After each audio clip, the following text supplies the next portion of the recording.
Salut et bienvenue dans cette vidéo, je suis Gérald, coach trader sur les bases fondamentales du trading. Dans cette vidéo, nous allons revivre les forts moments de cette journée du jeudi 20 février et nous regarderons comment le marché a réagi sur les gros niveaux que j'avais identifiés lors de ma préparation de séance. Le premier niveau à identifier sera cette zone de HVN qui était censée freiner le marché, alors rendons-nous tout de suite sur cette zone. Déjà, j'attire ton attention sur tous ces acheteurs agressifs que nous retrouvons sur ce bas de range. À l'open de cette séance européenne, le marché vient rechercher de nouveau ce bas de range, splittons ce début de séance européenne avec la séance asiatique, et nous pouvons nous apercevoir que les acheteurs agressifs sont toujours au rendez-vous. Puis nous retrouvons beaucoup de vendeurs agressifs sur ce haut de range de ce début de séance européenne, ce qui peut nous laisser croire au rebond favorable sur cette zone de fort volume. Tu peux évidemment tenter un scalp vendeur, vu tous ces vendeurs au volume profile, peu de chances pour que le marché se retourne à la hausse tout de suite. Tu poses ton stop loss derrière les vendeurs, ton TP dès que tu reviens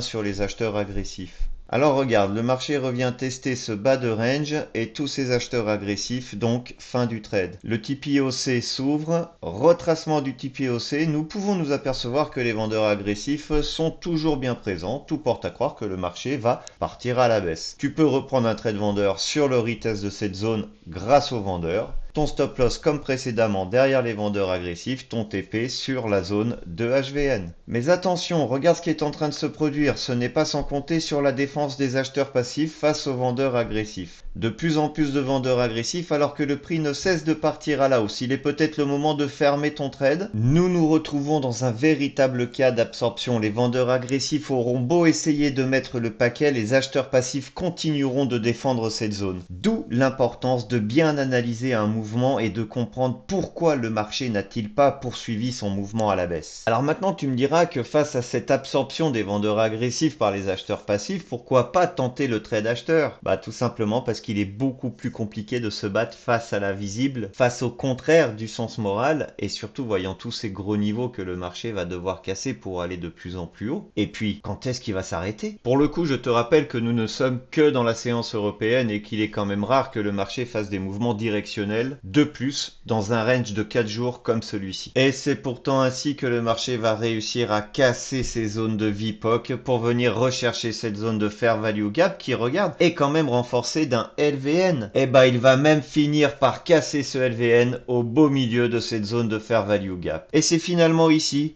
grâce à ce TPOH, plusieurs minutes plus tard, que nous allons nous apercevoir que le marché pourrait enfin mettre un terme à ce mouvement directionnel acheteur, cassant cette belle théorie de dos avec des hauts de plus en plus hauts et des bas de plus en plus hauts. Là, ici, juste au milieu de ce range, de ce HVN qui a été composé ce matin en début de séance asiatique. Alors maintenant, nous nous apercevons que nous retrouvons davantage d'acheteurs agressifs, nous laissant penser à une prolongation de ce mouvement haussier et pourtant ce mouvement est bien terminé. Ce sont maintenant les vendeurs passifs qui reprennent la main, qui défendent à leur tour sur ce haut de range, piégeant ainsi de nombreux acheteurs agressifs. C'est sur les coups des midis que nous pouvons visualiser cette rotation d'enchères. Nous sommes maintenant dans un mouvement directionnel vendeur. Je te laisse constater tous ces acheteurs agressifs et admirer comment le marché est en train de s'équilibrer. Allez, afin d'en terminer avec cette séance européenne, tu l'auras compris, c'est grâce à l'absorption de tous ces vendeurs agressifs que le marché a pu casser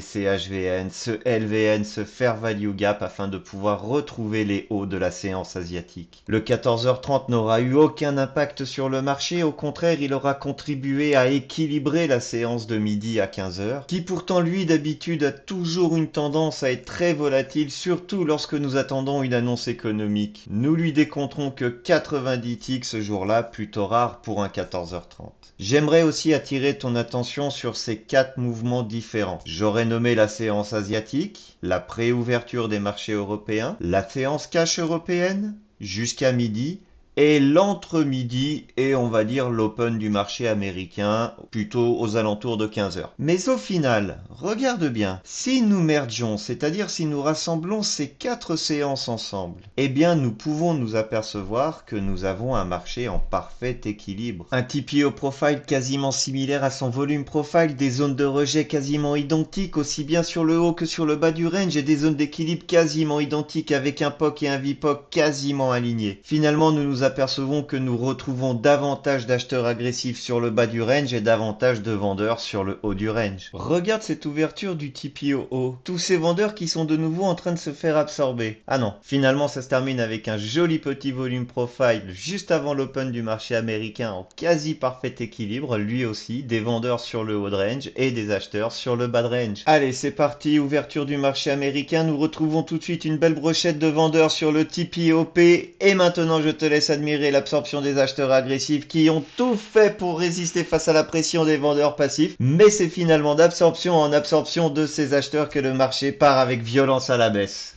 Regarde, j'ai moi-même tenté de racheter la zone de week low sur la VVAL des 4 jours précédents, mais en voyant la puissance du mouvement, je me suis empressé de fermer mes trades d'acheteurs en perte et de tenter la vente pour aller chercher la zone délimitée par la VVAH de la journée du 13-02 et de cette week low dont j'avais parlé lors de la préparation de séance du matin même. Mais je t'avoue que lorsque tu vois tous ces acheteurs agressifs se faire absorber au carnet, il est très compliqué de rentrer vendeur et de ne pas penser que sur chaque niveau le marché va se retourner pour repartir à la hausse. Et regarde, c'est finalement ici, sur ce petit VPOC de cette journée du 13 février, que le marché va décider de stopper son mouvement vendeur. Et pourtant, voyant l'état de cette week low, de ce bas de range, eh bien je ne peux m'empêcher de croire que le marché va poursuivre son mouvement à la baisse. Finalement, il finira sa journée en range et c'est en fin de soirée qu'il tentera de réintégrer la zone d'équilibre. Maintenant regarde, j'attire ton attention sur le volume profile qui a été généré durant la séance américaine. Nous pouvons malgré tout nous apercevoir d'un joli volume profile bien équilibré avec de forts vendeurs agressifs sur le haut de carnet, pas mal d'acheteurs agressifs sur le bas de carnet, mais laissant quand même derrière lui quelques vendeurs agressif piégé, ce qui m'aura quand même porté à confusion, me laissant penser que le marché allait venir rechercher cette zone. Nous arrivons au terme de cette analyse de ce jeudi fin février. Nous aurons porté notre analyse dès la pré-ouverture de la séance européenne jusqu'à la clôture de 23 heures. Comme tu as pu le constater, le market profile et le volume profile sont des outils très puissants. Le market profile en lui-même, ce n'est qu'un graphique en 30 minutes. Sauf que tu peux condenser le TPO profile afin de mieux te rendre compte de l'équilibre de la journée. Souvent, tu m'as entendu parler d'équilibre aussi au volume profile, et bien sache que le Nasdaq est un marché relativement bien équilibré, avec par moments de belles zones de cassure, de beaux mouvements directionnels. Dans le market profile, tu peux venir rechercher énormément de patterns chartistes. Je suis en train de te préparer une formation sur le market profile et le volume profile. C'est une formation que j'enseignais à des étudiants en présentiel sur les bases fondamentales du trading il y a 3 ans. Pour le moment, si cette vidéo t'a plu, si tu souhaites en apprendre davantage, eh bien abonne-toi, je continuerai à te partager un maximum de mon expérience. Tu laisses un pouce, t'invites tes copains et tu m'aides avec tes commentaires à faire évoluer ma chaîne. N'oublie pas d'activer la petite cloche afin d'être informé de chacune de mes publications. Maintenant, si tu souhaites en savoir davantage sur l'agressivité face à la profondeur de marché ainsi que sur les absorptions, j'ai une formation toute prête sur mon site forjalgo.thinkific.com. Allez, il est venu le temps pour moi de te souhaiter une excellente soirée. Demain, au cours de la journée, tu retrouveras une vidéo sur l'analyse de la journée du 21 février. Ciao, à demain!